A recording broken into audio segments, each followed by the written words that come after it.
Every fighting man must overcome intimidating obstacles on his way to victory. Some of them are personal. He must conquer his own fear and learn the skills that will keep him and his fellows alive on the fields of battle. Sometimes those obstacles are more concrete and tactical. A river that must be crossed, a hill that must be taken, a target that must be hit from above when the very air explodes in bursting fire around him. Every soldier expects to confront these challenges sooner or later. But there is one special group of men who had to fight a war at home before they ever saw combat overseas. These courageous few are the Tuskegee Airmen of the 332nd Fighter Group. Never before have black pilots served in the armed forces, but the splendid reputation they have acquired in the skies over North Africa, Sicily, and the Mediterranean have changed that forever.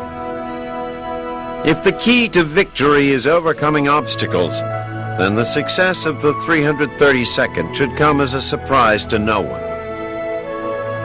In 1941, activists and black leaders appealed to the courts to end Jim Crow segregation and allow young black men the opportunity to become pilots.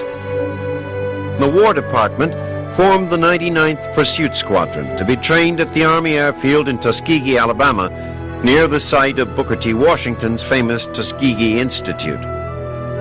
The school had already established a civil aviation branch, and it was quickly converted for military use. The plan was met with scorn from many white military and political leaders who thought the experiment would merely prove the inadequacy of blacks to become flyers. Such ridiculous theories were soon put to rest by confident cadets who came from all over America to join the program. One of the first to enroll was Captain Benjamin Davis, the first black cadet in 47 years to graduate from West Point. He was among the first Tuskegee class of 5 pilots to gain their wings and went on to command the 99th Squadron after his promotion to lieutenant colonel.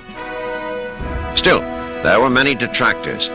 Critics believed that the black pilots would never be accepted by their white counterparts. But by the summer of 1943, the squadron was stationed in Italy and flying missions as bomber escort fighters. Since June 1944, when the 99th joined with 3 other Tuskegee squadrons to form the 332nd Fighter Group, they have become famous enough to win epithets from friend and foe alike. The Germans call them Schwarze Vogelmännchen, the Black Birdmen.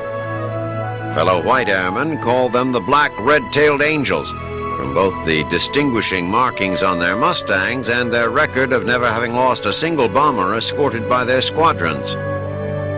Tuskegee Airmen have destroyed over 200 enemy aircraft thus far in the war and flown thousands of sorties. In March 1945, Colonel Davis led a squadron of 72 P-51s from their base in Italy on a bomber escort mission destined for Berlin. Because of the distance, a second squadron should have relieved them for the final leg of the journey, but the relief never came. Despite being low on fuel and facing the prospect of engaging the superior German Me-262 jet fighters, Davis Group continued on to the target. In the ensuing dogfight, the Red-Tailed Angels shot down 3 jets and lost 2 of their P-51s, but the mission was successfully completed. For their skill and valor, the 332nd received a Distinguished Unit citation. What better example of loyalty and sacrifice can be found than these men, willing to risk everything in defense of a country whose shortcomings they know all too well?